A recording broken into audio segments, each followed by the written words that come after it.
नमस्कार मित्रांनो, स्वागत आहे आपलं स्टॉक कट्टा मराठी या यूट्यूब चॅनलच्या एका नवीन व्हिडिओमध्ये. आपल्या सर्वांसाठी पुन्हा एकदा एक नवीन टॉपिक आपण घेऊन आलो आहोत लर्निंग पर्पजसाठी.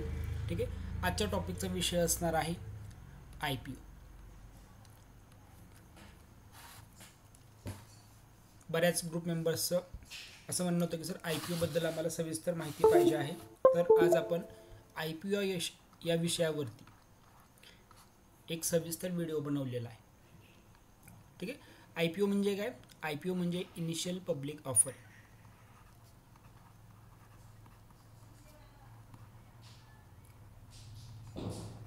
त्याला आपण IPO असं म्हणतो. ठीक आहे, ॲक्च्युली बऱ्याच लोकांना IPO काय आहे आणि IPO कशा पद्धतीने अप्लाय केलं जातं किंवा कोणते IPO चांगले आहेत आणि कोणते IPO खराब आहेत या गोष्टींचं ॲनालाइज करता येत नाही किंवा या गोष्टींची माहिती नसते. तर आजचा व्हिडिओ या लोकांसाठी खूप उपयुक्त असणार आहे, कारण आज आपण IPO काय आहे, कशा पद्धतीने कंपनी मार्केटमध्ये एंटर करते आणि कशा पद्धतीने आपण IPO समजून घेऊ शकतो हे आज आपण या व्हिडिओमध्ये बघणार आहोत. तर सिंपल पद्धतीमध्ये तुम्हाला सांगितलं IPO म्हणजे काय? Initial public offering.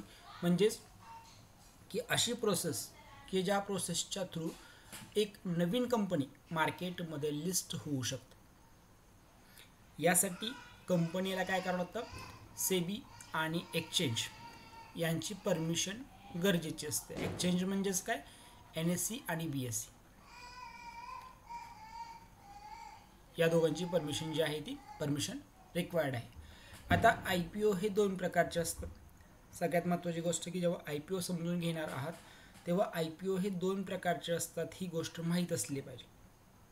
जेव्हा आपण IPO बघतो, IPO ही कन्सेप्ट शिकतो, तेव्हा आपल्याला IPOमध्ये दोन प्रकारचे IPO म्हणजेच पहिला म्हणजे मेन बोर्ड IPO, ज्याला मेन लाईन असं सुद्धा म्हणतात, आणि दुसरा म्हणजे SME IPO, ज्याला small and medium enterprises IPO असं म्हणतात. हे दोन प्रकारचे IPO आपल्याला बघायला भेटतात की जे आपण अप्लाय करू शकतो. आता मेन बोर्ड IPO आपण अप्लाय करू शकतो का SME? तर दोन्ही प्रकारचे IPO आपण अप्लाय करू शकतो. दोन्ही प्रकारच्या IPO मध्ये आपल्याला तीन कॅटेगरी बघायला भेटतात. एक म्हणजे रिटेल कॅटेगरी, दुसरी म्हणजे स्मॉल HNI कॅटेगरी आणि बिग HNI कॅटेगरी. तसंच SME मध्ये सुद्धा आपल्याला तीनही कॅटेगरी बघायला भेटतात. रिटेल कॅटेगरी, त्याच्यामध्ये स्मॉल HNI कॅटेगरी आणि बिग HNI कॅटेगरी. ठीक आहे, मग स्मॉल आणि मीडियम एंटरप्राइजेस आणि मेन बोर्ड याच्यामध्ये ॲक्च्युली डिफरन्स काय आहे? तर महत्त्वाची गोष्ट म्हणजे काय? मेन बोर्ड कंपन्याज म्हणजे एक प्रकारे एक मोठ्या वेल इस्टॅब्लिश कंपनीज ज्या असतात त्यांना आपण मेन बोर्ड IPO असं म्हणतो. आणि ज्या कंपन्या खूप छोट्या असतात म्हणजे की स्मॉल, लघु आणि मध्यम उद्योग, याला आपण काय म्हणतो? स्मॉल अँड मिडियम एंटरप्राइजेस असं म्हणतो. म्हणजे जवळपास 10 कोटी रुपयापासून ते 100 कोटी रुपयापर्यंतचे IPO हे या SME कॅटेगरीच्या अंडरमध्ये मार्केटमध्ये येतात. आणि जे IPO 100 कोटी रुपयापेक्षा जास्त मोठे आहेत, 2000 करोड रुपये, 5000 करोड रुपये, 15000 करोड रुपये, हे मोठे IPO मेन बोर्ड सेक्शनमध्ये येतात. मेन बोर्ड IPO मध्ये एक लॉट अप्लाय करण्यासाठी 15,000 रुपयापर्यंतची लिमिटेशन असते. म्हणजे मेन बोर्डचा कोणताही IPO हा 15,000 पेक्षा जास्त किमतीचा नसतो. एक लॉट नेहमी लक्षात ठेवायचं. कुठलाही मेन बोर्ड IPO जो असतो त्याचा एक लॉट हा 15,000 पेक्षा जास्त अमाऊंटचा नसणार आहे. तो 14,800 असेल, 14,900 असेल, 14,950 असेल. पण मेन बोर्ड IPOच्या एक लॉटची किंमत ही कधीही 15,000च्या वरती नसणार आहे. तर SME IPO मध्ये आपल्याला रिटेल कॅटेगरीमध्ये मिनिमम 2 लॉट अप्लाय करावे लागतात आणि या 2 लॉटची किंमत 2 लाख आणि त्याच्यापेक्षा जास्त असते.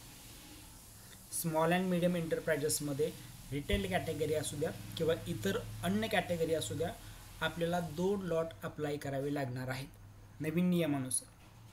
आणि या 2 लॉटची किंमत किती असेल?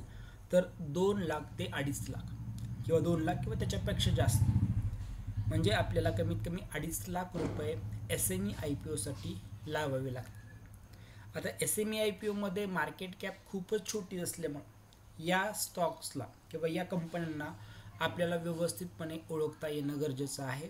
यांचे फंडामेंटल्स आणि कंपन्यांचं काम, ठीक आहे, किंवा त्या कंपनीचं ट्रॅक रेकॉर्ड हे आपल्याला चांगल्या पद्धतीने जाणून घेणं खूप गरजेचं असतं. आता सगळ्यात अगोदर मी तुम्हाला IPOची प्रोसेस सांगतो की जेणेकरून तुम्हाला समजेल की एखादी कंपनी जी आहे ती कशा पद्धतीने मार्केटमध्ये येत असते.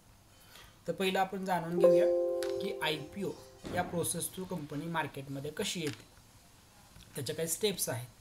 तर पहिली गोष्ट, कुठलीही XYZ नावाची कंपनी असेल, आता ती जर स्मॉल अँड मिडियम एंटरप्राइजेस असेल तर मिनिमम 3 वर्षाचा ट्रॅक रेकॉर्ड या कंपनीकडे अवेलेबल असला पाहिजे. म्हणजे 3 वर्ष ही कंपनी जी आहे ती मार्केटमध्ये काम करत असली पाहिजे आणि त्यातील कमीत कमी 2 वर्षाच्या पेक्षा जास्त या कंपनीला प्रॉफिट झाला पाहिजे, तरच ती कंपनी मार्केटमध्ये येऊ शकते SME IPOच्या अंडरमध्ये. SME IPO मध्ये येणारी कंपनी ही सेबीकडे ॲप्लिकेशन करत नाही. SME कॅटेगरीमध्ये येणाऱ्या कंपन्या डायरेक्टली एक्सचेंजला ॲप्लिकेशन करतात, म्हणजेच NSE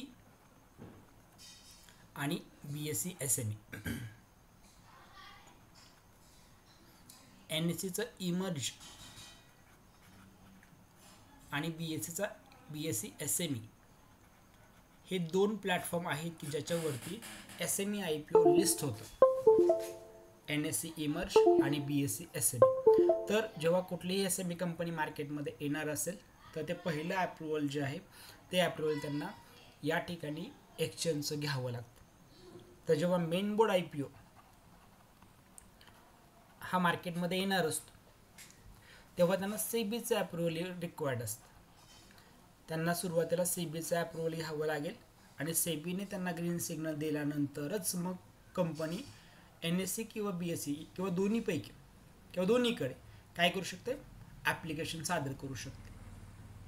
म्हणजे SME IPO डायरेक्टली एक्सचेंजकडे अप्रूव्हल सादर करते, तर मेन बोर्ड IPO पहिले सेबीकडे अप्रूव्हल देतात आणि मग त्याच्यानंतर त्या अप्रूव्हल नंतर त्या एक्सचेंजकडे आपलं ॲप्लिकेशन काय करतात, अप्रूव्हलसाठी पाठवतात. मग याच्यामध्ये पहिली प्रोसेस काय, जर कुठलीही कंपनी मार्केटमध्ये यायचं असेल त्या कंपनीला तर त्यांची पहिली गोष्ट आहे की त्यांना एक मर्चंट बँकर हायर करावं लागेल. काय करावं लागेल, काय हायरिंग करावं लागेल, मर्चंट बँकर, किंवा याला आपण इन्व्हेस्टमेंट बँकर असं सुद्धा म्हणतो. मग या इन्व्हेस्टमेंट बँकरचं किंवा मर्चंट बँकरचं काम काय आहे की सर्व काही माहिती गोळा करणं त्या कंपनीबद्दल, त्यांचा ट्रॅक रेकॉर्ड, त्यांची बॅलन्स शीट, बॅक डेटेड सगळा डेटा कलेक्ट करणं आणि हा सगळा डेटा कलेक्ट केल्यानंतर या कंपनीचं IPO ॲप्लिकेशन सेबीकडे सादर करणं. हे कोणाचं काम आहे, मर्चंट बँकर किंवा इन्व्हेस्टमेंट बँकरचं काम.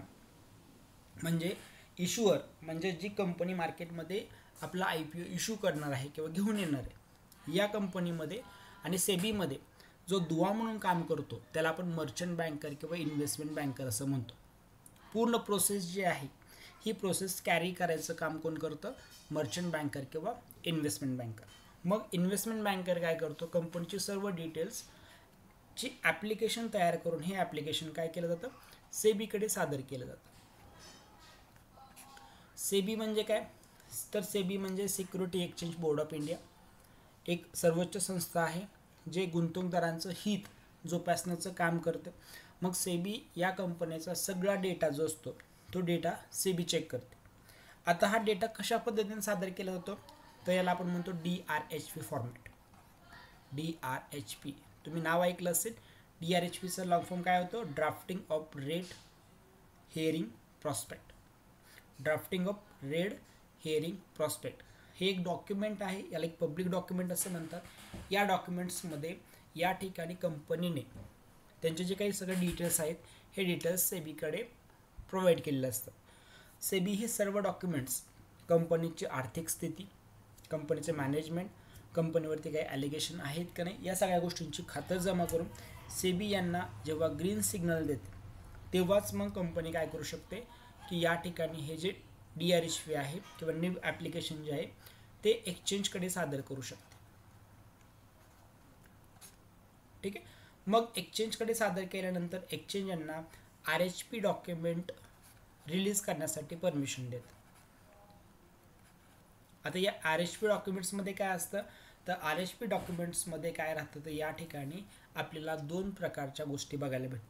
म्हणजे पूर्ण पहिली गोष्ट प्राइस डिटर्मिनेशन, की या IPO ची किंमत काय असणार आहे आणि ती कशी डिटरमाइन केली जाईल. आता IPO डिटर्मिनेशन जे आहे ते 2 पद्धतीने केलं जातं. एक म्हणजे फिक्स प्राइस. काही IPO फिक्स प्राइस असतात, तर काही IPO बुक बिल्डिंग या कॅटेगरीमध्ये येतात. बुक बिल्डिंग फरक काय आहे, ठीक आहे. तर याच्यामध्ये फरक असा आहे की फिक्स प्राइस IPO जे असतात हे IPO मार्केटमध्ये IPO घेऊन येण्या अगोदरच आपल्या IPO ची किती किंमत असेल हे ठरवतात, त्याला म्हणतात फिक्स प्राइस IPO. तर बुक बिल्डिंग IPO जे असतात ते IPO एक स्लॅब घेऊन येतात किंवा एक रेंज घेऊन येतात. म्हणजे तुम्ही बघितलं असेल की काही IPO जेव्हा येतात त्यांची एक रेंज असते की 100 रुपये ते 120 रुपये या रेंजमध्ये अप्लाय करा. मग हे रेंज जे आहे या रेंजला आपण काय म्हणतो, बुक बिल्डिंग टाईप IPO असं म्हणतो. आणि जे IPO फिक्स रेंज घेऊन येतात की आमचा IPO 70 रुपयाला किंवा 80 रुपयालाच आम्हाला घेऊन यायचं, ठीक आहे, याला आपण फिक्स प्राइस IPO म्हणतात. फिक्स प्राइस IPO ही जी कन्सेप्ट आहे हे IPO मार्केटमध्ये घेऊन येण्या अगोदर डिसाईड केली जाते.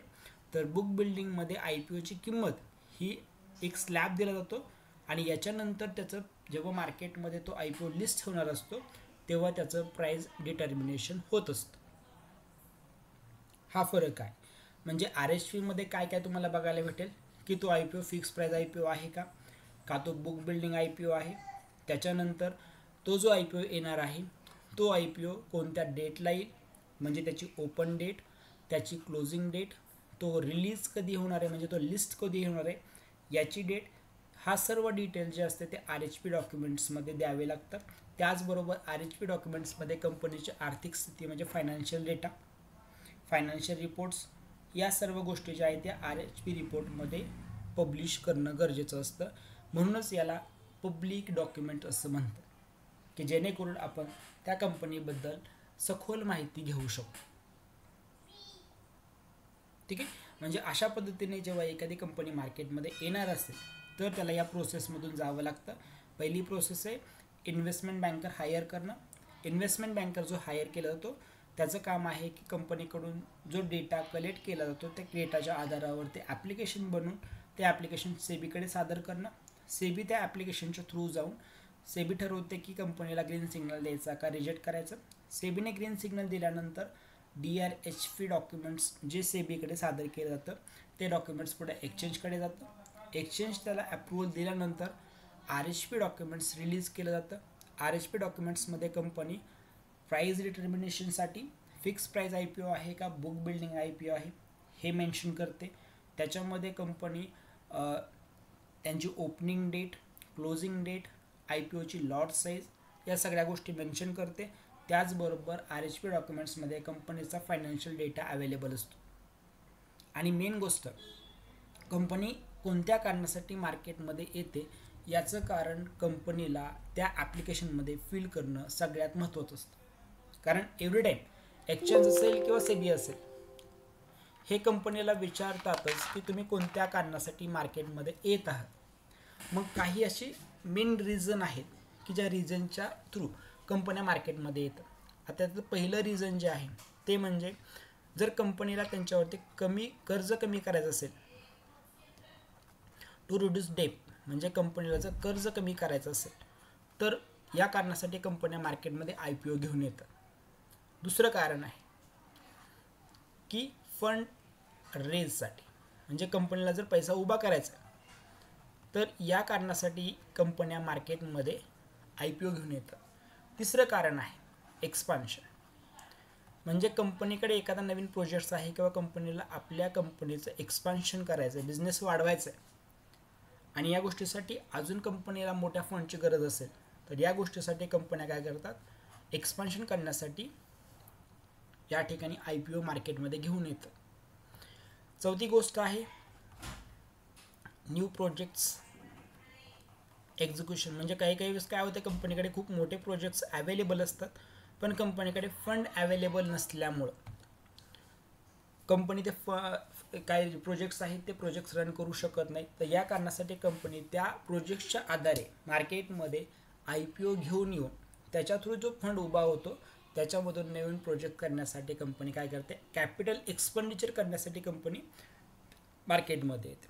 आणि पाचवं जे रिझन आहे ते म्हणजे इनिशियल एक्झिट. आता इनिशियल एक्झिट म्हणजे काय, तर इनिशियल एक्झिट म्हणजे जे कोणीही कंपनीमध्ये इनिशियल इन्व्हेस्टर आहेत किंवा इनिशियल ओनर आहे, याच्यातील एखादा ओनर जर कंपनीमधून बाहेर पडू इच्छित असेल आणि त्या इन्व्हेस्टरला जर मार्केटमध्ये फंड अवेलेबल करून द्यायचं असेल एक्झिट करण्यासाठी, तर अशा कारणासाठी सुद्धा मार्केटमध्ये IPO आणला जातो. ठीक आहे. आणि याचं रिझन जे आहे ते रिझन कंपनीला त्यांच्या RHP डॉक्युमेंट्समध्ये मेन्शन करावं लागतं. ठीक आहे. हा सगळ्यात महत्त्वाचा पॉईंट आपल्याला बघायचा आहे. ठीक आहे. आता त्याच्यानंतर अजून एक महत्त्वाचा पॉईंट काय आहे की जो IPO कंपनी घेऊन येते तो IPO एक प्रकारे आपण एक गोष्ट बघायची की या ठिकाणी जे कॅपिटल कंपनी घेऊन येणार आहे मार्केटमध्ये ते OFS आहे का, म्हणजे ऑफर फॉर सेल आहे का फ्रेश इश्यू आहे, या गोष्टीसुद्धा चेक करणं तेवढंच गरजेचं आहे. हे सुद्धा लक्षात ठेवा.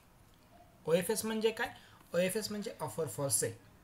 एक्झिस्टिंग कंपनीचा जो ओनर आहे तो जर ओनर त्याच्याकडचे स्टॉक जर विकत असेल तर हा जो IPOचा पैसा आहे तो ओनरकडे जातो, ना की कंपनीच्या कॅपिटल म्हणजे कंपनीच्या फंडमध्ये ॲड होतो. आणि जर फ्रेश इश्यू असेल तर नवीन शेअर्स मार्केटमध्ये काय केले जातात, हे नवीन शेअर्स मार्केटमध्ये रिलीज केले जातात. म्हणजे या शेअर्सच्या बदल्यामध्ये जे कॅपिटल गोळा होणार आहे ते कॅपिटल कंपनीच्या अकाउंटमध्ये जातं, म्हणजे कंपनीला यूज करण्यासाठी. याला आपण काय म्हणतो, कंपनीचा फंड असं म्हणतो किंवा शेअर कॅपिटल असं म्हणतो, की जे डायरेक्ट कंपनीकडे जातं आणि ते कंपनी युटिलाइज करू शकते. त्यामुळं कंपनीमध्ये फ्रेश इश्यू जेवढं जास्त असेल तेवढं पॉझिटिव्ह आहे OFS पेक्षा. आता हा जो डिटेल आपण पूर्ण बघितला आहे किंवा जो बघणार आहोत तर ते कुठं बघायला भेटेल, की IPO SME आहे किंवा मेन बोर्ड आहे किंवा तो कोणत्या कारणासाठी घेऊन येतो किंवा त्याचा जो इन्व्हेस्टमेंट बँकर आहे तो कोण आहे, रजिस्ट्रार कोण आहे, या गोष्टींची डिटेल मला कसं समजेल. म्हणजे रिटेल कॅटेगरीमध्ये अप्लाय करू, स्मॉल कॅटेगरीमध्ये करू का बिग HNI कॅटेगरीमध्ये करू, हे कसं समजेल. तर मेन गोष्ट आपण नेहमी अप्लाय करताना मॅक्झिमम ट्राय करायचं की आपण रिटेल कॅटेगरीमधूनच अप्लाय करायला प्रेफरन्स द्यायचा. ठीक आहे. रिटेल कॅटेगरीमध्ये आपल्याला स्मॉल HNI कॅटेगरीपेक्षा जास्त चान्सेस राहतात IPO अलॉट होण्याचे. ठीक आहे. एक गोष्ट फक्त करायची की रिटेल कॅटेगरीमध्ये लॉग इन करत असताना किंवा अप्लाय करत असताना तुम्हाला मल्टिपल डीमॅटच्या थ्रूच ॲप्लिकेशन सादर करायचे. आता मल्टिपल डीमॅटचा अर्थ असा होतो की ज्या डीमॅटला वेगवेगळे पॅन कार्ड अटॅच आहेत, म्हणजे माझे जर स्वतःचे 2 अकाउंट्स असतील, झिरोनामध्ये असेल एंजलमध्ये असेल, तर मी वेगवेगळ्या डीमॅटच्या थ्रू अप्लाय करणार नाही. शेवटी माझ्या दोन्ही डीमॅटला एकच पॅन कार्ड अटॅच असणार आहे जे माझं स्वतःचं आहे. मला अप्लाय जर करायचं असेल तर मी माझ्या घरातील इतर मेंबर्सच्या अकाउंटवरून हे ॲप्लिकेशन सादर करू शकतो. जर मी असं केलं की मी वेगवेगळ्या डीमॅटमधून अप्लाय करतो तर माझं ॲप्लिकेशन बाद होऊ शकतं. त्यामुळं मी माझ्या कुठल्याही एकाच डीमॅट अकाउंटमधून काय करेल, अप्लाय करेल. आणि दुसरे जे लॉट्स मला अप्लाय करायचे असतील ते मी माझ्या फॅमिलीमधील इतर मेंबर्सच्या अकाउंटवरून अप्लाय करेल, जेणेकरून माझा या ठिकाणी IPO लागण्याची जी शक्यता आहे ती शक्यता वाढते.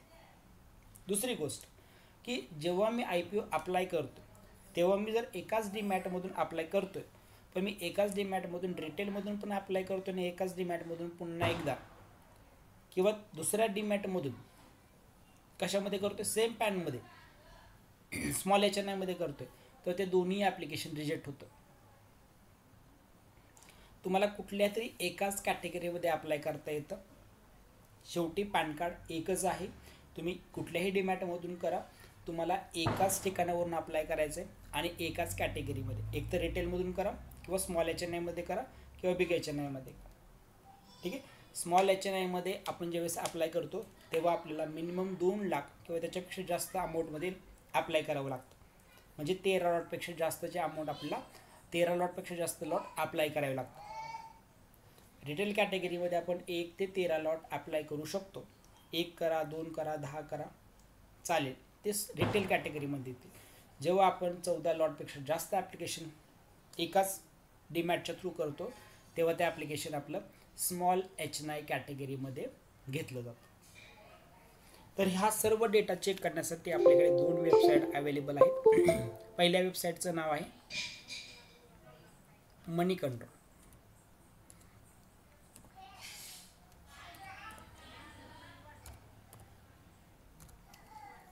आणि दुसरी जी वेबसाईट अवेलेबल आहे तिचं नाव आहे चित्तोरगड IPO.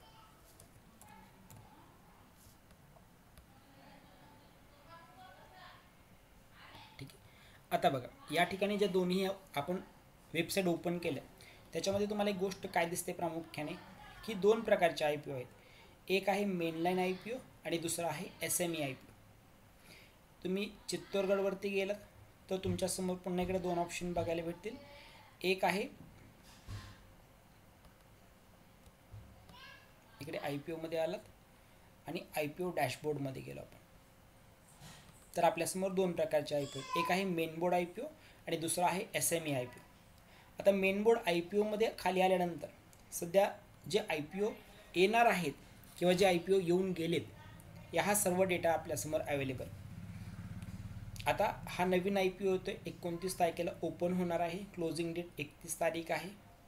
ओरकला नावाचा एक IPO आहे जो अपकमिंगमध्ये दाखवतो.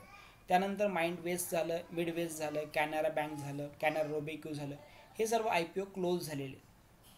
यातला कुठलाही एखादा IPO जर आपण ओपन करून बघितला किंवा हा जो नवीन IPO येतोय मार्केटमध्ये ओरकला, हा जर मी ओपन केला तर याच्या डिटेल्समध्ये मला काही माहिती बघायला भेटते.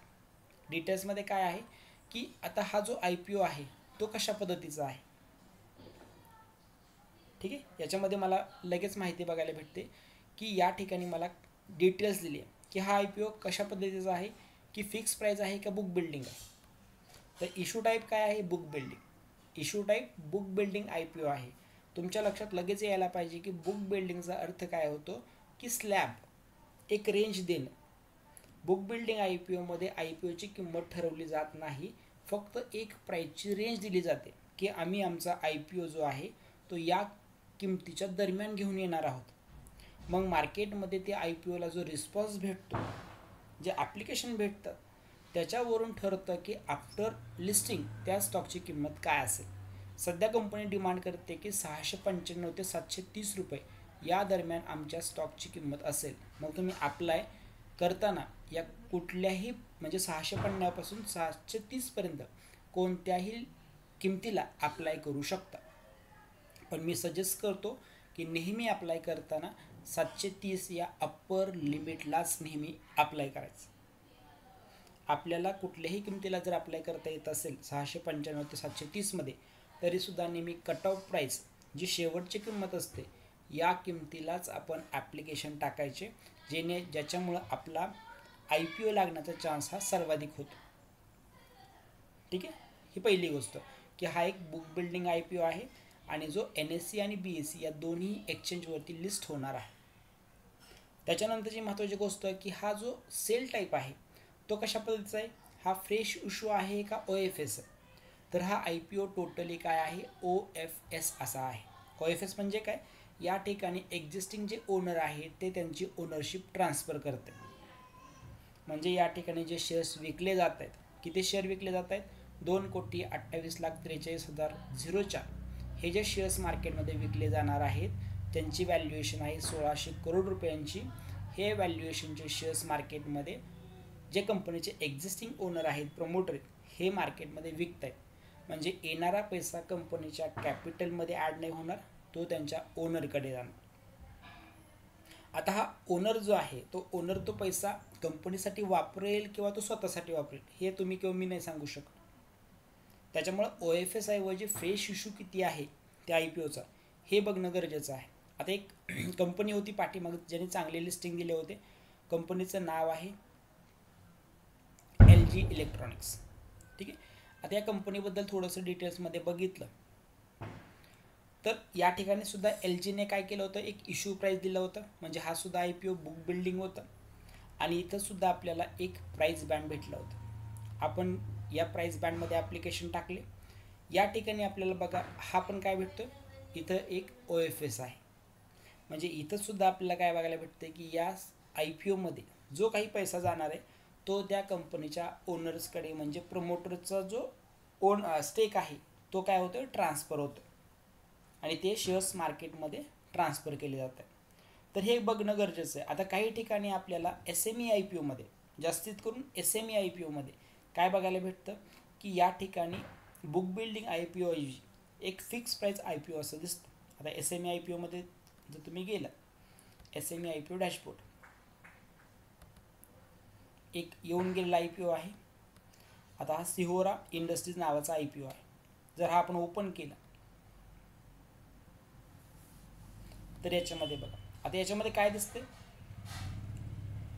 की हा जो IPO आहे तो आहे फिक्स प्राइस IPO. हा बुक बिल्डिंग नाही आहे, हा IPO फिक्स प्राइस IPO आहे. म्हणजे या ठिकाणी तुम्हाला बँड नाही भेटणार, प्राइस बँड भेटणार नाही, प्राइसची रेंज भेटणार नाही. IPO मार्केटमध्ये येण्या अगोदरच या ठिकाणी या IPOची किंमत ठरवून दिली जाते. म्हणजे हा IPO आपल्याला कितीला भेटणार आहे, इश्यू प्राइस फायनल, आणि फायनल किंमत किती केली त्यांनी, 66 रुपये पर शेअर. नेहमी लक्षात ठेवा SME IPOचे लॉट मोठे असतात आणि मोठा लॉट असल्यामुळंच मिनिमम 2 लॉट घेतल्यानंतर आपलं याच्यामध्ये इन्व्हेस्टमेंट 2 लाख आणि त्याच्यापेक्षा जास्त, म्हणजे जवळपास 2.5 लाखापर्यंत होतं. तर जेव्हा तुम्ही कुठल्याही मेन बोर्ड IPOला जाता, कुठलाही मेन बोर्ड IPO ओपन करून बघा स्वतः आणि बघा की हा जो मेन बोर्ड IPO आहे जो मी अप्लाय करतोय आतापर्यंत, जो कुठला केला असेल त्याच्यामध्ये एक लॉट मिनिमम 15,000 रुपयांच्या आतमध्ये असतो. मिनिमम एक लॉट जो आहे, ठीक आहे. आता 485 शेअर्स भेटणार आहेत, ते पण किती रुपयाने भेटणार आहेत हे बघा. आणि एक IPOची मिनिमम किंमत किती आहे, तर एक IPOची मिनिमम किंमत आहे 14,550 रुपये. कुठलाही मेन बोर्ड IPO हा जो IPO असतो तो 15,000 रुपयाच्या किमतीच्या वरती नसतो, हे आपण लक्षात ठेवायचं. ठीक आहे. याच्यानंतर अजून काय चेक करायचं, याच्यानंतर चेक करायचं की या ठिकाणी कंपनी जो IPO घेऊन येणार आहे त्याचे डिटेल्स, म्हणजे तो IPO ओपन कधी होणार आहे, IPO क्लोज कधी होणार आहे, अलॉटमेंट कधी येणार आहे, आपला रिफंड आपण जे अमाऊंट लावतो. आता काही लोकांना असा पण डाऊट आहे की IPO अप्लाय करण्यासाठी डीमॅटला फंड घ्यावा का, तर IPO अप्लाय करण्यासाठी डीमॅटला फंड घेण्याची गरज नसते. IPO अप्लाय करताना जेव्हा तुम्ही कुठल्याही डीमॅटच्या थ्रू, एंजल असेल, झिरोदा असेल किंवा ग्रो असेल, अप्लाय करताना आपल्याला फक्त एक UPI ID टाकणं गरजेचं असतं. ॲप्लिकेशन तुम्ही करता, ॲप्लिकेशनमध्ये करताना तुम्हाला कट ऑफ प्राईस सिलेक्शन करायचे आणि अप्लाय करताना तुम्हाला एक UPI ID टाकावा लागतो. मग तुमचं जे कुठलंही एक प्रायमरी बँक अकाउंट असेल की ज्याच्यावरती UPI इनेबल असेल, या बँकेचा UPI ID टाकल्यानंतर तुम्हाला तुमच्या फोनपेवरती, गुगल पेवरती किंवा बँकेच्या UPI ॲपवरती काय येतं, एक ॲटो पे रिक्वेस्ट जनरेट होते. ती रिक्वेस्ट कधी कधी 10-15 मिनटानंतर जनरेट होईल, अर्ध्या तासानंतर जनरेट होईल किंवा 1 तासानंतर जनरेट होईल. आपण ॲप्लिकेशन केल्यानंतर फक्त UPI रिक्वेस्ट जनरेट होण्यापर्यंतची वाट बघायची. UPI रिक्वेस्ट जशी रिसीव होते आपण ती रिक्वेस्ट फक्त ॲक्सेप्ट करायची. आता या प्रोसेसने तुमच्या अकाउंटमधील पैसे कटत नाहीत, फक्त ते ब्लॉक होतं, हे पण लक्षात ठेवा. आपण ज्यावेळेस कुठल्याही IPOची तुम्हाला UPI रिक्वेस्ट येते तेव्हा तुम्ही त्याला ॲक्सेप्ट करता, ॲटो पे सिलेक्शन करता, ओके म्हणता, त्यावेळेस तुमच्या अकाउंटचे पैसे तुम्हाला कट झालेले दिसतील, पण ते कट होत नाहीत, तर ते ब्लॉक होतं. ठीक आहे. म्हणजे ते आपण यूज करू शकत नाही पुढच्या 2 ते 3 दिवसांसाठी. जर तुम्हाला IPO अलॉट झाला अलॉटमेंट डेटला, तर त्याच्यानंतरच तुमचं जे काही IPOला आहे त्याची जी व्हॅल्यू आहे ती डेबिट होईल अकाउंटमधून, म्हणजे 14,500 रुपये. जर IPO अलॉट नाही झाला तर मग ती अमाऊंट जी असते ती अमाऊंट आपल्याला काय होते, रिफंड होते, जी डेट कंपनीने आपल्याला दिलेली आहे. काही वेळेस बँकेचा इश्यूमुळे किंवा बँकेच्या वेगवेगळ्या बँक्स अवेलेबल असल्यामुळे काय होतं की आपल्याला फंड थोडासा उशिरा क्रेडिट होतो, एखादा दिवस लेट क्रेडिट होतो, तर घाबरायची गरज नाही आहे. आपण कंपनीच्या रजिस्ट्रारकडे किंवा आपल्या बँकेकडे या गोष्टीची चौकशी करू शकतो. रिफंड डेटच्या नंतर जर 24 तास किंवा 48 तासामध्ये जर पैसे अकाउंटला क्रेडिट नाही झाले तर तुम्ही तुमच्या ब्रोकरच्या माध्यमातून एक तर रजिस्ट्रारकडे कंप्लेंट करू शकता किंवा पहिले तुम्ही तुमच्या बँकेसोबत कॉन्टॅक्ट करून तुमच्या फंडचं स्टेटस कंप्लीट करून घेऊ शकता, चेक करून घेऊ शकता. त्यामुळे घाबरण्याची कुठलीही गरज नाही आहे. तुमचे पैसे ॲटोमॅटिक रिव्हर्स केले जातात. इथं तुम्हाला काहीही करण्याची गरज राहत नाही. त्याच्यानंतरची पुढची गोष्ट काय चेक करायची,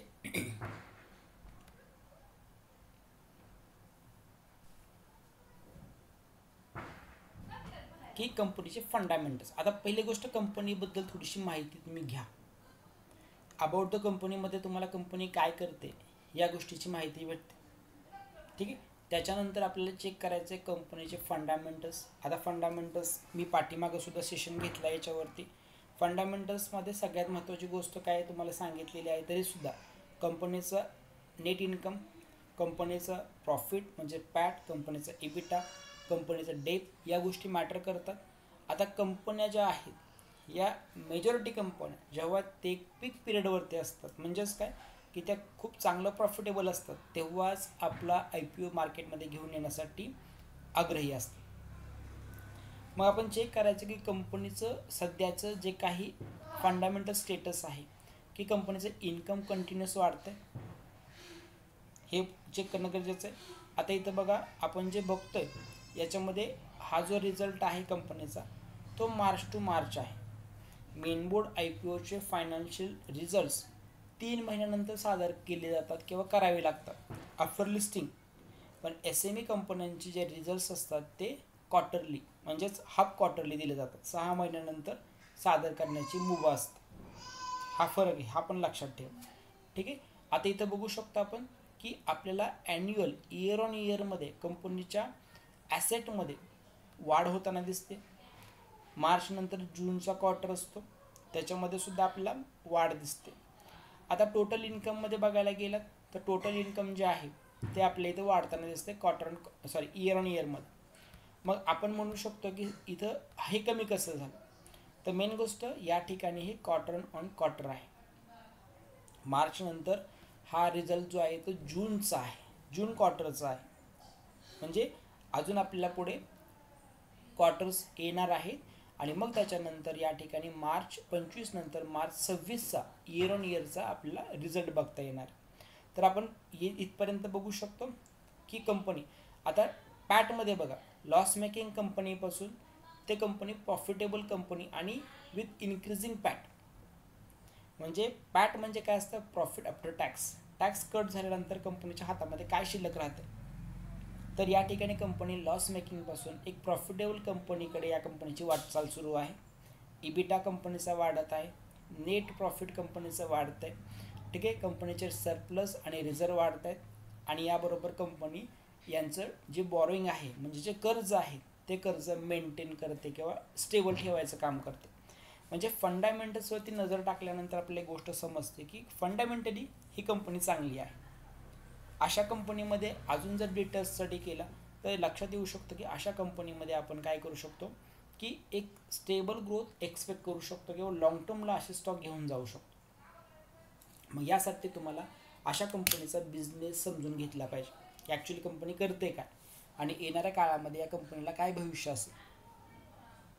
मग आपण ठरवू शकतो की हा IPO मला कोणत्या कारणासाठी अप्लाय करायचं.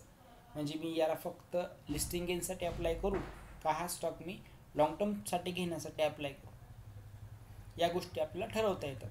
त्याचबरोबर जसं मी तुम्हाला सांगितलं की हे काही की रेशोज आहेत म्हणजे कंपनीचा ROE, return on equity, ROC, return on capital employed जे की मॅनेजमेंटचा परफॉर्मन्स दाखवतं, डेट टू इक्विटी. हे सगळे रेशोज जर आपण बघितले तर हे कंपनीचे रेशोज एक चांगलं जे मार्केट असतं किंवा चांगली कंपनी जी असते आणि त्याचे जे स्टँडर्ड KPI असतात हे KPI या ठिकाणी सजेस्ट करतं. याचबरोबर कंपनीच्या खाली आपल्याला रिझन दिलं जातं की ऑब्जेक्ट फॉर इश्यू, कोणत्या कारणासाठी IPO आणला जातो.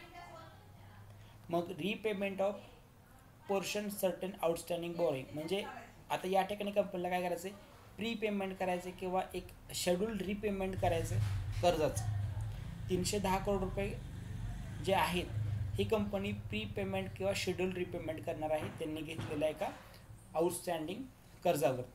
आणि दुसरं काय करणार आहे कंपनी, 161 करोड रुपये कुठं वापरणार आहे, तर इनऑर्गॅनिक ग्रोथ थ्रू अनआयडेंटिफाय ॲक्विजिशन्स. आता या ठिकाणी कंपनीने जे काही ॲक्विजिशन केलं असेल त्या ॲक्विजिशनमधून कंपनीला जी ग्रोथ करायची आहे यासाठी जे फंडिंग रिक्वायर्ड आहे ते फंडिंग या ठिकाणी कंपनी वापरणार आहे असं यांचं सांगणं आहे. तर हे आपण इथं त्यांचे पर्पज किंवा ऑब्जेक्टिव्ह लक्षात घेऊ शकतो की कंपनी कोणत्या कारणासाठी इथं आपल्याला IPO घेऊन येते. रिझन इम्पॉर्टंट आहे की बघा कंपनी आपण जो पैसा देतोय हा पैसा कंपनी कोणत्या कारणासाठी यूज करते, ठीक आहे, हे बघणं गरजेचं आहे. आता याच्यानंतर अजून एक सगळ्यात महत्त्वाची गोष्ट जी चेक केली जाते प्रामुख्याने ती म्हणजे कंपनीचा GMP आणि सबस्क्रिप्शन. ठीक आहे, आपल्याला या ठिकाणी कंपनीचं सबस्क्रिप्शन स्टेटस बघायला मिळतं. सबस्क्रिप्शन स्टेटस म्हणजे काय की या IPOला किती पटीमध्ये अप्लाय केलं गेलं. QIB म्हणजेच अँचर इन्व्हेस्टर, ज्यालाच आपण म्हणतो क्वालिफाईड इन्स्टिट्यूशनल बायर. आता हे जे मोठे प्लेयर असतात त्यांनी 137 टाइम्स 137च्या पटीमध्ये या IPOला अप्लाय केलं. ठीक आहे, यांना किती शेअर्स ऑफर झाले हे तुम्ही बघू शकता आणि त्यांनी त्या शेअर्सच्या बदल्यामध्ये 137 पट या ठिकाणी ॲप्लिकेशन रेज केलेली आहे. रिटेल कॅटेगरीमध्ये 37x म्हणजेच टाइम्समध्ये 37 पट आपण म्हणू शकतो एवढे ॲप्लिकेशन आलेत. एम्प्लॉई कॅटेगरीमध्ये चांगलं सबस्क्रिप्शन झालं आहे. HNI त्यानंतर NII कॅटेगरीमध्ये, त्याच्यानंतर बिग NII म्हणजेच काय तर या ठिकाणी बिग HNI आणि SNI म्हणजे काय तर जे 10 लाखाच्या आतमध्ये बाय करतात त्यांना स्मॉल HNI असं म्हणतात. तर या ठिकाणी आपल्याला इथं यांच्यामध्ये सुद्धा मोठं सबस्क्रिप्शन झालेलं बघायला मिळतं. म्हणजे हा IPO जो आहे तो टोटली 100 पट किंवा त्याच्यापेक्षा जास्त अधिक पटीमध्ये काय झालं आहे अप्लाय केला गेला आहे. याला आपण काय म्हणतो ओव्हर सबस्क्राईब IPO. म्हणजे खूप चांगल्या पद्धतीमध्ये हा IPO सबस्क्राईब झाला आहे. त्याच्यामुळं अशा IPOमध्ये आपण अप्लाय करायला घाबरायची गरज नाही आहे किंवा अशा IPO आपण अप्लाय केले पाहिजे. आता IPO जेवढा मोठा तेवढा IPO भेटण्याचे चान्स जास्त राहतात. IPO जेवढा छोटा तेवढा तो IPO न भेटण्याची शक्यता असते. काय का मार्केट कॅप जे छोटा मार्केट कॅप असेल तर शेअरची संख्या कमी असेल त्याच्यामुळे अलॉटमेंट कमी भेटणार आणि जेवढा मोठं मार्केट कॅप असेल जेवढे जास्त शेअर्स असतील तर तेवढं जास्त आपल्याला अलॉटमेंट भेटण्याची शक्यता अवेलेबल असते. त्याच्यामुळे आपण बघू शकतो की LGमध्ये बऱ्यापैकी भरपूर लोकांना काय भेटलं तर अलॉटमेंट भेटलं. आता अजून एक महत्त्वाची गोष्ट बघण्यासारखी आहे ती म्हणजे ग्रे मार्केट प्रीमियम, ज्याला आपण GMP असं म्हणतो. तर इकडे आपल्याला GMP हा एक कॉलम आहे जो बघता येईल. GMP म्हणजे काय, GMP म्हणजे ग्रे मार्केट प्रीमियम, याला आपण समांतर मार्केट असं म्हणतो. बघा इथं इल्लिगल मार्केट याला असं म्हणतात, समांतर मार्केट, पण ग्रे मार्केट प्रीमियम हे इल्लिगल मार्केट आहे. तरीसुद्धा हे मार्केट ट्रेड होतं आणि या मार्केटमध्ये मार्केटच्या बाहेर या स्टॉकमध्ये ट्रेड केलं जातं. बिफोर लिस्टिंग स्टॉक मार्केटमध्ये लिस्ट होण्या अगोदर याच्यामध्ये जे इल्लिगल ट्रेड केलं जातं त्याला म्हटलं जातं ग्रे मार्केट प्रीमियम. याच्यामध्ये आपल्याला समजतं की सध्या जो IPO आहे तो IPO किती प्रीमियमवरती ट्रेड होत आहे. आता प्रीमियमचा अर्थ काय असतो, समजा ग्रे मार्केटमध्ये याचा प्रीमियम जर असेल किती दाखवत आहे 120 रुपये. ठीक आहे, याचा अर्थ काय असतो की त्या स्टॉकची किंमत प्लस त्याचा प्रीमियम नेहमी लक्षात ठेवायचं. जो GMP असेल तो GMP ॲड ऑन केला जातो. म्हणजे आपल्याला जर तुम्ही या ठिकाणी बघितलं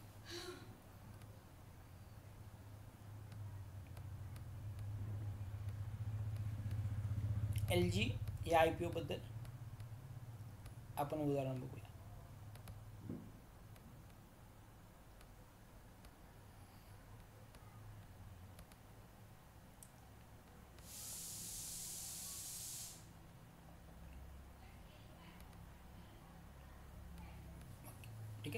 आता LG इलेक्ट्रॉनिक्सचा IPOचं GMP किती दाखवते? 460 रुपये. हा जो IPO आहे तो 40%. ऑलरेडी आपण बोललो होतो की या ठिकाणी आपल्याला 30 ते 35%पर्यंत, 25 ते 30%पर्यंत लिस्टिंग गेन भेटण्याची शक्यता आहे. पण या ठिकाणी खूप जास्त IPO सबस्क्राईब झाल्यामुळं आणि खूप जास्त डिमांड असल्यामुळं हा IPO जो आहे तो IPO 40% नाही 50% वरती लिस्ट झाला. म्हणजे जो IPOचा GMP आहे त्याच्यापेक्षा जास्त आपल्याला या ठिकाणी, आता लिस्टिंग किती दाखवत होती की 1140 या लेवलपर्यंत. आता ही किंमत कशी काढली गेली? ही जी आहे ती याची इश्यू प्राईस आहे. इश्यू प्राईस प्लस या ठिकाणी GMP प्राईस, तर 1710 रुपयाला हा लिस्ट झालेला आहे. म्हणजे तो 50% काय केला, हायर लेवलला लिस्ट झाला आहे. नेहमी लक्षात ठेवायचं की GMP जो असतो तो GMP या ठिकाणी जी इश्यू किंमत दिलेली आहे, म्हणजे जी बुक बिल्डिंगमध्ये शेवटची किंमत दिली आहे त्याच्यामध्ये ॲड केल्यानंतर आपल्याला समजतं की तो IPO किती प्रमाणामध्ये लिस्ट होऊ शकतो. ठीक आहे. एखाद्या IPOचा इश्यू प्राईस हा जर 100 असेल, म्हणजे 90 रुपये ते 100 रुपये या रेंजमध्ये तो जर IPO आणला असेल आणि त्याचा करंट GMP हा चालू असेल 20, तर याचा अर्थ असतो की issue price last cut off price plus 20, म्हणजेच हा IPO 120 रुपयाच्या आसपास किंवा त्यापेक्षा जास्त पण किंवा त्यापेक्षा कमी पण या लेवलला लिस्ट होऊ शकतो. कारण का, ग्रे मार्केटमध्ये त्याच्यावरती एवढ्या प्रमाणामध्ये त्याचा प्रीमियम सुरू आहे आणि त्याचा इफेक्टच आपल्या रेग्युलर मार्केटमध्ये आपल्याला पडताना दिसतो.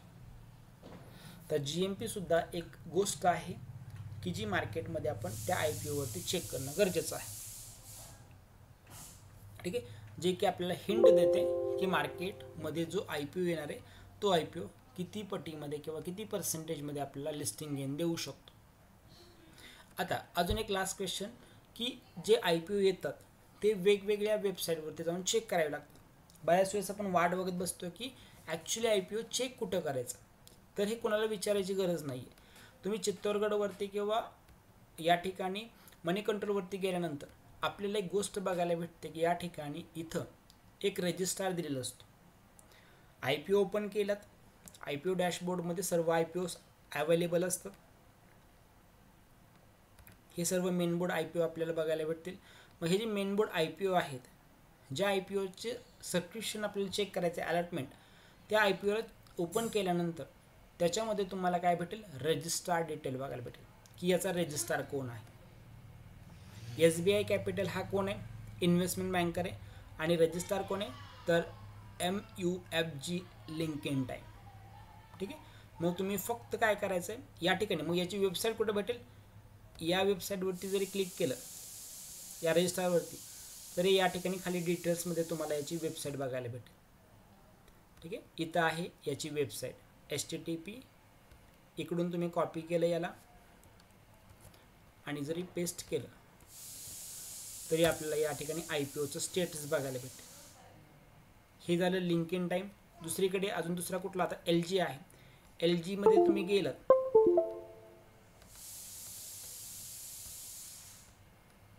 LGचा रजिस्टर कोण आहे,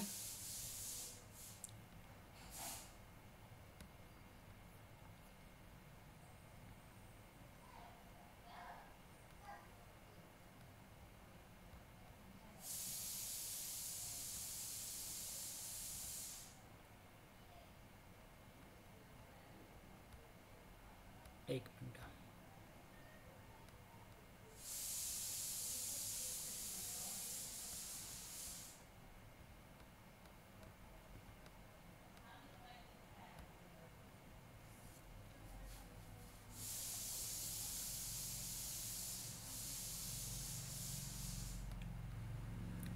LG. ठीक आहे. खाली डिटेल्समध्ये चेक करायचं रजिस्ट्रार कोण आहे आणि रजिस्ट्रार आहे केफिनटेक.